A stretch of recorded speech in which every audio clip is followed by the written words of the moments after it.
শুভ সকাল বন্ধুরা, আপনারা কেমন আছেন? আমি ভালো আছি। তো আজকে সকালের দেখুন ফুল তুলতে বেরিয়েছি। তো ফুল তুলতে এসে এইগুলো দেখছি, তো এক মন করছে তুলি আর এক মন করছে আমি তুলব না। কেন কি এই ফুলগুলো দুদিন থাকে, জবা ফুল তো একদিন থাকে, এই ফুলগুলো দুদিন থাকে, 2-3 দিনও থাকে। এই যে বড় বড় হয়ে গেছে যেগুলো, এগুলো পড়ে যাবে। তো এই দেখুন কত সুন্দর লাগছে। আর এই হলুদগুলো তো দেখেছেনই, আর যে জবা ফুল। আর আজকে এই যে জবা ফুলগুলো 4-5টা ফুটেছে, তো এগুলোও তুলবো। তো বর্ষার জল পেয়ে গাছগুলো দেখুন কত সুন্দর হয়েছে। আর গাছে সব কটা ডালে না কুঁড়ি হয়ে গেছে, এই দেখুন এই সব কটা ডালে কুঁড়ি।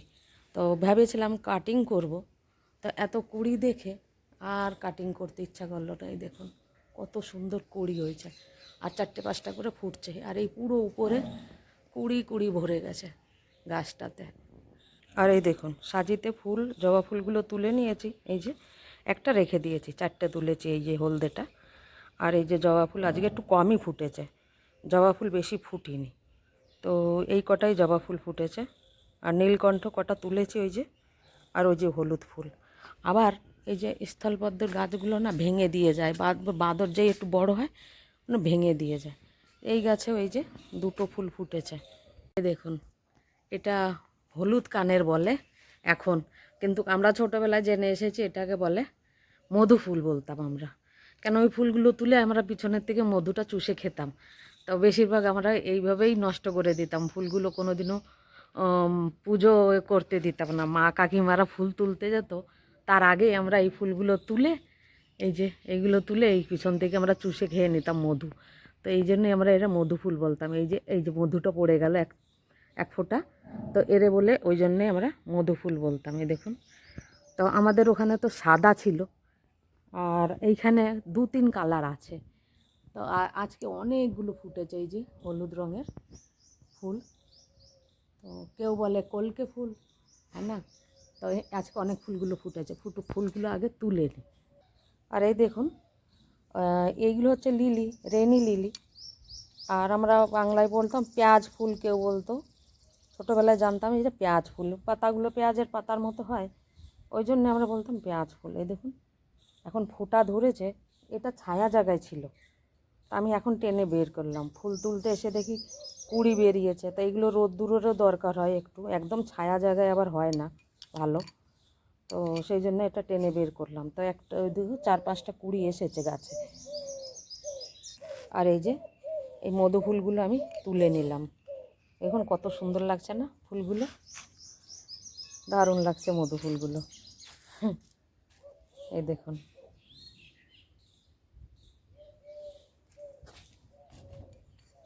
এই দেখুন আজকে যেরকম জবা ফুল কম ফুটেছে, তা সাজিতে রেখেছি কটা, আর কটা দিয়ে মালা বানাবো।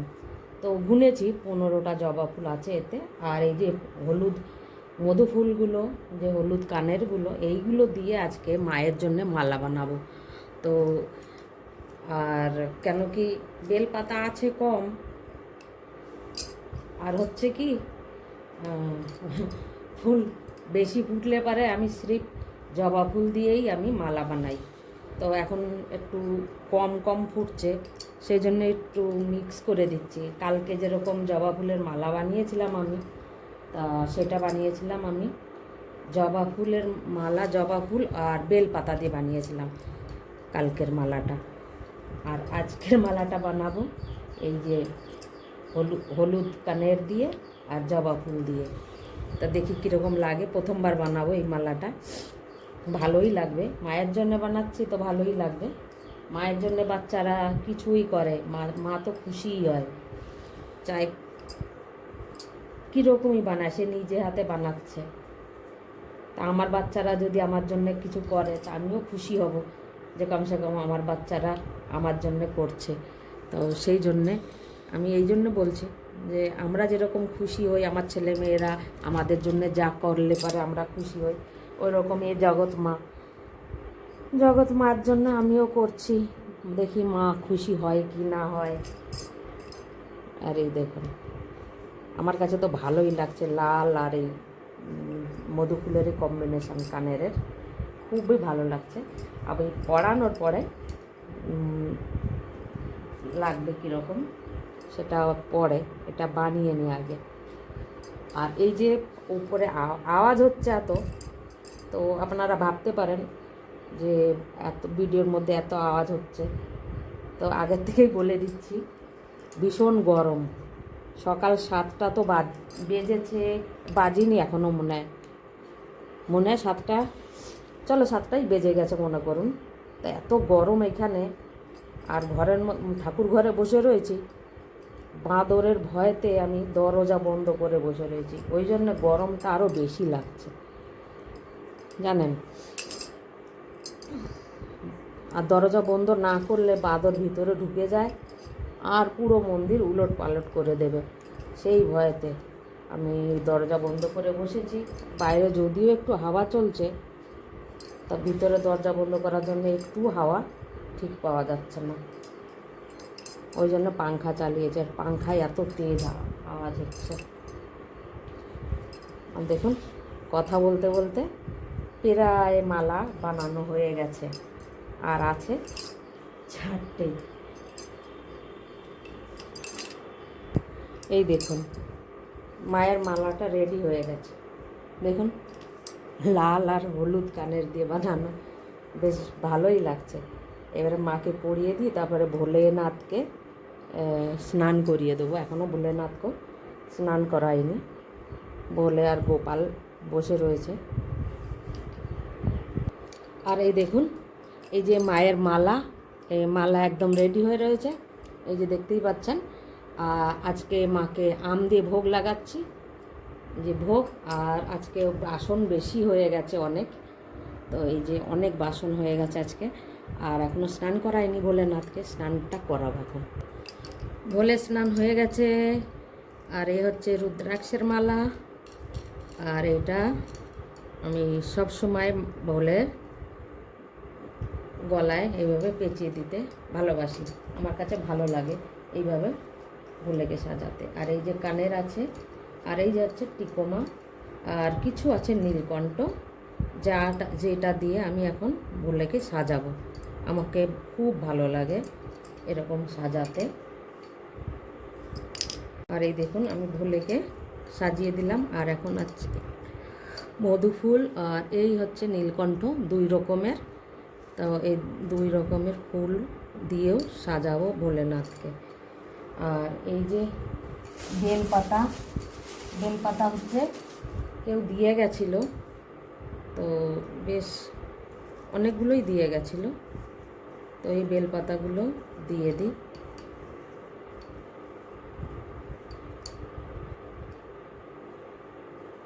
তা পড়ে যাচ্ছে, টিকছে না। আচ্ছা এবার দেখি থাকে নাকি। হ্যাঁ এবারে রয়েছে ভোলেনাথ। এবারে অল্প একটু জল দিয়ে দিই। ওম নমঃ শিবায়। আর ভোলের স্নান করা একদম কমপ্লিট। আর এই যে হচ্ছে মালা, এই যে মায়ের জন্য বানানো হয়েছে মালাটা, দেখুন এই মালাটা এখন পরিয়ে দিচ্ছি। তো আপনাদের যদি আজকের ভিডিওটা ভালো লেগে থাকে তো প্লিজ লাইক অবশ্য করবেন। আমার পুজো দেওয়া হয়ে গেছে, আর সাথে আমি চাও খেয়ে এসেছি। তো চাটা সকালবেলা খেয়ে এসেছি এখন। আর এই যে আমি এখানে নারকেল গাছ তো লাগিয়েছি, দেখুন বেশ তো হয়েছে, জানি না আগে কি হবে। আমার গাছের জল দেওয়ার সময় হয়ে গেছে, তো দেখুন কালকে আমি জল দিইনি গাছে, না ওই জন্য এই যে এখন গাছে জল দিচ্ছি। আর গরমের সময় একটু জল না দিলে পারে গাছগুলোর না অবস্থা একদম খারাপ হয়ে যায়। আর রোদ্দুরে উঠে গেছে, ভালোই তেজ হয়েছে রোদ্দুরে। আর এখন যদি জল না দিই তাহলে পরে আমার গাছগুলো সব একদম যাবে, সব যাবে।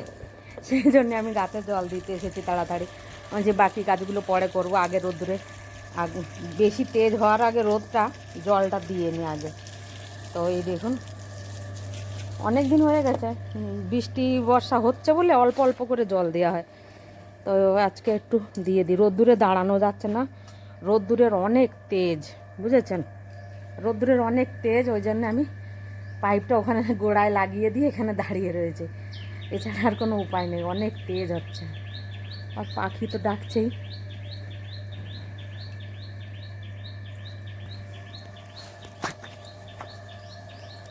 ফুল তুলেছি কতগুলো, তারপরেও আরও কতগুলো ফুল রয়ে গেছে, তাই আমি বলছি থাক। তো পিছনে ওই যে কৃষ্ণচূড়া ফুলের মতো এই টিকোমার কালারটা মাঝে মাঝে দেখা যায়, হ্যাঁ না? আর মাঝে মাঝে রোদ্দুরের জন্য যখন পুড়ে যায় তখন হলুদ মতো হয়ে যায়। গাছেরও রং মানে ফুলেরও রং পাল্টায় এইভাবে। দেখুন, গাছে জল দিতে এসে দেখি দুটো লিলি ফুটে রয়েছে। তো কি সুন্দর লাগছে না, সাদা, খুব সুন্দর লাগছে। আর ওই গোলাপিগুলো আমি দেখিয়েছি, ওই গোলাপিগুলোও সুন্দর হবে। এখন রোদ্দুরে বের করে দিয়েছি, আর জল টল দিলে পারে বেশ ভালোই ফুটবে ওই ওই লিলিগুলো। তো এই যে এই দুটো খুব সুন্দর লাগছে। সকালবেলা ফুটিনি, যখন ফুল তুলছিলাম তখন ফুটিনি, আর এখন ফুটেছে। দেখুন কি দারুণ লাগছে না? আজকে দেখুন আবার একটা লাউ নিয়ে এসেছে। আজকে আমি আর যাইনি কিচেন গার্ডেনে, আজকে উনি একা একা গেছিল। তো উনি একা গিয়ে লাউ নিয়ে এসেছে। মতলব আমি বলেছিলাম লাউটা নিয়ে আসো, নাহলে পেকে যাবে, তো সময় থাকতে খাওয়া ভালো। তো এই যে এত বড় একটা লাউ, এই যে লাউটা, এটা অর্ধেক কেটে একজনকে দেবো, তার আগে কেটে নিই, তারপরে দেখছি। তো এই লাউটাকে এবারে লম্বালম্বিভাবে কাটবো। আচ্ছা, লম্বালম্বিভাবে এই জন্যই কাটবো আমি, কেন কি আমাদের এক পড়োশি আছে, তা তার আবদার কি আমাকে এবারে লাউ খাওয়াবে, কেন কি ওই বাংলার লাউ টেস্ট আলাদা, আর রান্না করলেও কি সুন্দর গলে যায়, আর জল ওর থেকেই বুড়বুড় করে বেরোয়, আর ওই জলেই ও রান্না হয়ে যায়, আর ওই লাউ দারুণ খেতে। তো কমসে কম 3-4 বার হয়ে গেছে আমাকে বলছে কি আমাকে লাউ খাওয়াও, আমাকে লাউ খাওয়াও। তা আমি চিকেন না, দাঁড়া পরের বারে নিয়ে এসে তোকে খাওয়াবো। ওই জন্যে আমি এই লম্বা করে কাটলাম, অর্ধেকটা ওকে দেবো আর অর্ধেকটা আমি বানাবো, ওই জন্যে এইভাবে কাটা হয়েছে। তো দেখুন আমি লাউ কীভাবে কেটেছি, তো এইভাবে কেটেছি আমি। আর আলুও কেটে নিয়েছি সাথে, দুটো ছোট ছোট সাইজের দুটো আলু কেটেছি। আর এই আলুগুলো না গলে তো যায়, কিন্তু কিনারা ভাঙে না, তাই পুরো গলে যায় আলু, কিন্তু ভাঙে না। অন্য আলুগুলো বেশ গলে যায়, আর সাথে সাথেও নেই একদম ইয়ে হয়ে যায়। তো এটা রান্না করছি রাঁধুনি সোমবারা, জিরে আর রাঁধুনি সোমবারা দিলাম। আর এই গরমেতে ভীষণ গরম পড়েছে আজকেও, তো এই গরমেতে এক সোমবারাই রান্না করছি আমি। বেশিরভাগ 2 সোমবারা দিই, 2 সোমবারা দিলে না দারুণ টেস্ট হয় তরকারিটা, চাই নিরামিষ হো চাই আমিষ হো, তো ভালোই লাগে খেতে। তো এই যে নুন আর হলুদ দিয়ে এটাকে একটু নাড়াচাড়া করে নিই। এ তো ভাজা হবে না, নুন দিয়ে দিয়েছি, ভাজা করতে গেলে এতে জল গলবে, তো জল গলবে, জল শুকোতে শুকাতেই টাইম লেগে যাবে।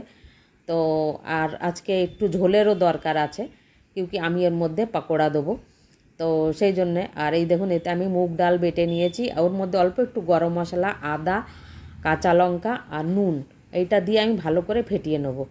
তো ফেটিয়ে নিলে বড়াগুলো বেশ ভালো ফুলবে। তো আমার আবার একটু নতুন নতুন তরকারি বানিয়ে, নতুন আলাদা আলাদাভাবে বানিয়ে খেতে ভালো লাগে। তো এই দেখুন আমি এবার মুগ ডালের বড়াগুলো এইভাবে আমি ভাজা করে নিচ্ছি। তো এইভাবে ভাজা করে নিয়ে আমি ওই তরকারির মধ্যে দেবো।